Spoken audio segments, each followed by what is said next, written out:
అసలు పుట్టగానే మా జగనన్నను గొంతు నులిమి చంపేయాలి, మా జగనన్నను మానసిక చికిత్స చేయిస్తా అంటూ పని పాట లేకుండా సోయలేని వ్యాఖ్యలు చేస్తున్న రేణుకా చౌదరి గారు, మీకు మా వైఎస్ఆర్సీపీ కార్యకర్తల హెచ్చరిక. అసలు అధిష్టానం నుంచి టిక్కెట్ తెచ్చుకోలేని మీరు, అసలు అధిష్టానం టిక్కెట్ ఇచ్చినా గెలవలేని మీరు, అఖండ మెజారిటీతో గెలిచిన మా జగన్మోహన్ రెడ్డి గారి మీద విమర్శలు చేస్తారా? మీ అధిష్టానాన్ని ఎదిరించి నిద్ర లేకుండా చేసిన మా నాయకుడిపై అవాకులు చివాకులు పేలుతారా?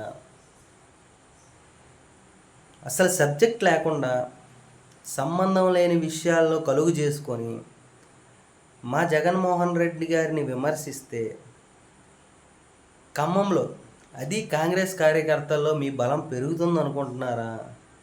లేదా మరోమారి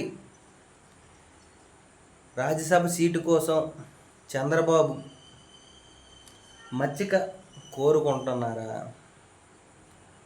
ఎందుకంటే కాంగ్రెస్లో కొన్ని పదవులు బాబు గారు సిఫార్సు వల్లే వస్తాయని బయట టాక్. బహుశా మీరు కూడా అదే బాటలో నడుస్తున్నట్టున్నారు.